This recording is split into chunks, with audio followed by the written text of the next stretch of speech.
Assalamualaikum warahmatullahi wabarakatuh. Perkenalkan, nama saya Monika Aresta. Saya mahasiswa perawat dari Stikes Mercu Bakti Jaya Padang.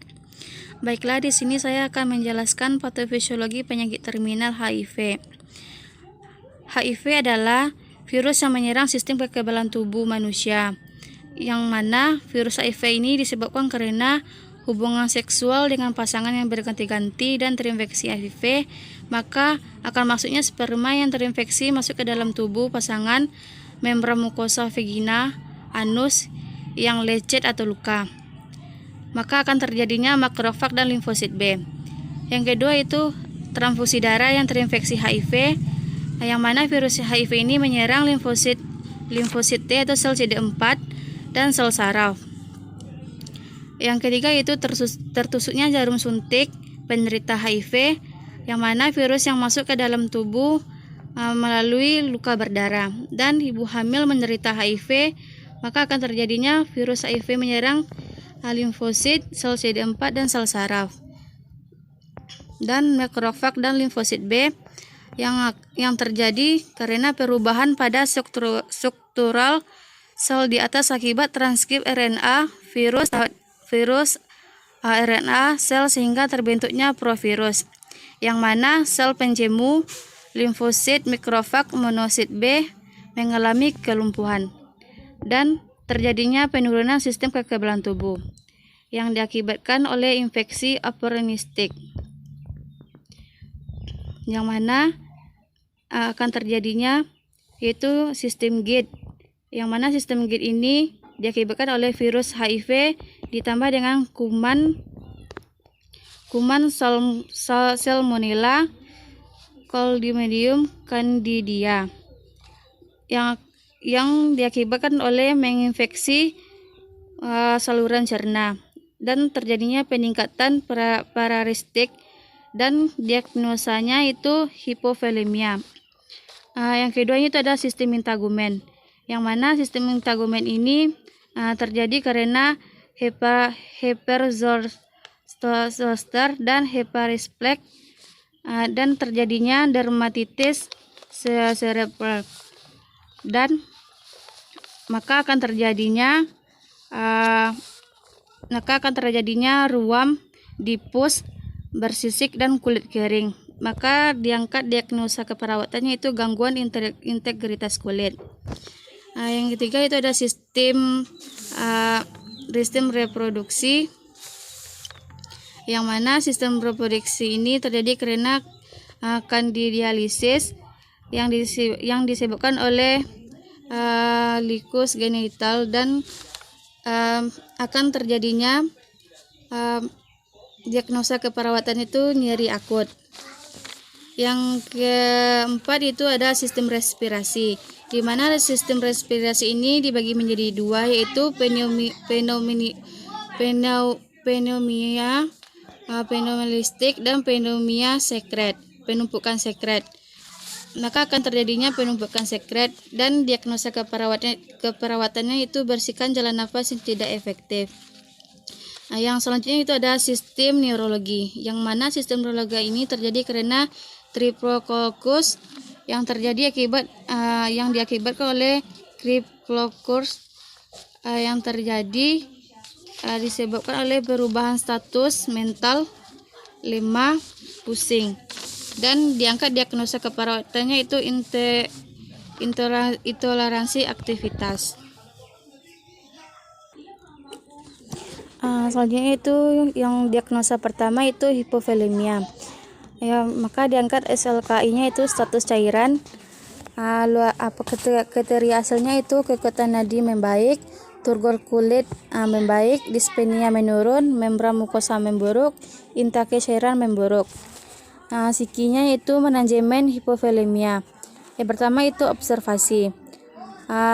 Periksa tanda dan gejala hipovolemia, frekuensi nadi meningkat, nadi teraba lemah, tekanan darah menurun, tekanan nadi menyempit, turgor kulit menurun, membran mukosa kering, volume urin menurun.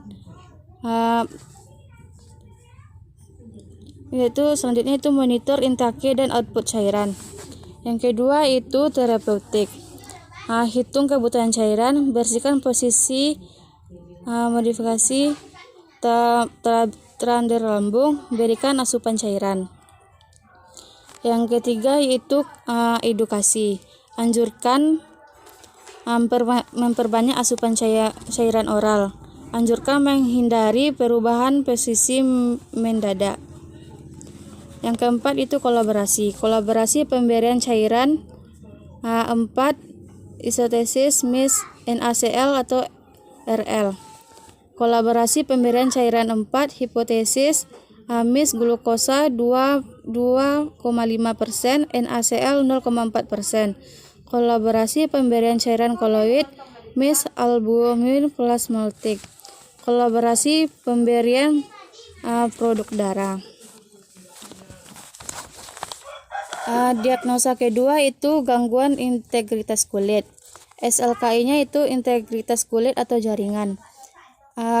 Kriteria hasilnya kerusakan cairan meningkat, kerusakan lapisan kulit meningkat, nyeri meningkat. Sikinya yaitu perawatan integritas kulit. Yang pertama itu observasi, identifikasi penyebab gangguan integritas kulit atau MIS, perubahan sirkulasi, perubahan status nutrisi, penurunan kelembapan suhu lingkungan, penurunan mobilitas. Yang kedua itu terapeutik, ubah posisi tiap 2 jam, tirai baring, lakukan pemijatan pada area penunjukan jika perlu, bersihkan perineal dengan air hangat terutama pada penderita diare. Gunakan produk perubahan atau minyak pada kulit kering. Hindari produk berbusa kasar, alkohol pada kulit kering. Yang ketiga itu edukasi, anjurkan menggunakan pelembab atau MIS lotion atau serum, anjurkan minum air yang cukup, anjurkan meningkatkan asupan nutrisi, anjurkan meningkatkan buah dan sayur, anjurkan mandi menggunakan sabun secukupnya.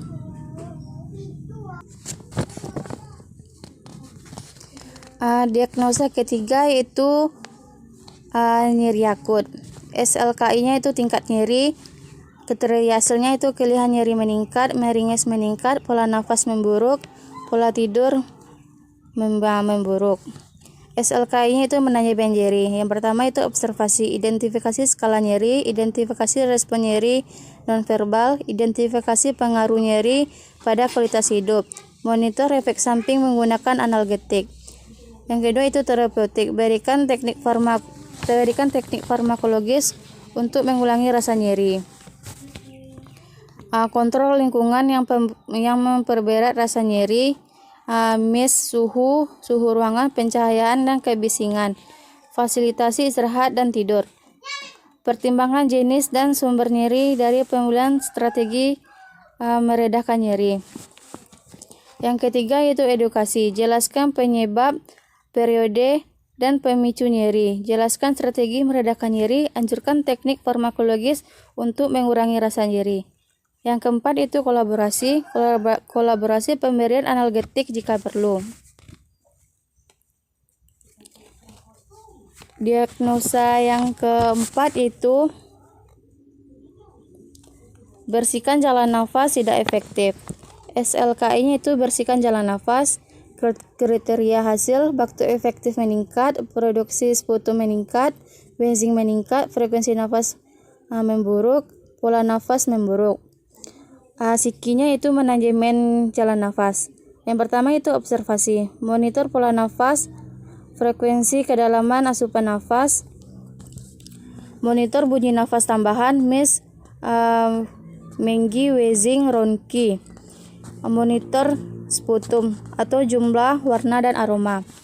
Yang kedua itu ada terapeutik, pertahanan kepatenan jalan nafas, posisikan semi-fowler atau fowler, berikan minuman hangat jika perlu, lakukan penghisapan lendir kurang dari 15 detik, berikan oksigen jika perlu. Yang ketiga itu edukasi, anjurkan asupan cairan 2000 ml per hari jika kontraindikasi, anjurkan teknik waktu efektif. Yang keempat itu kolaborasi pemberian bronchodilator, ekspertem, mukolitik jika perlu.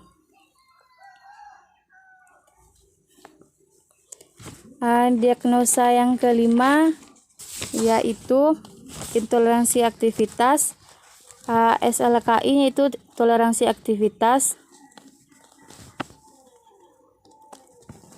Kriteria hasilnya itu keluhan lelah menurun, frekuensi nadi meningkat, perasaan lemah menurun, dispenia saat atau setelah aktivitas. Psikinya itu manajemen energi. Yang pertama itu observasi, identifikasi gangguan tubuh yang mengakibat kelelahan, monitor lokasi dan ketidakberdayaan selama melakukan aktivitas. Yang kedua itu terapeutik, sediakan lingkungan yang nyaman dan rendah stimulasi, lakukan latihan rentang jarak dan aktivitas, fasilitasi duduk di sisi tempat tidur jika tidak dapat berpindah.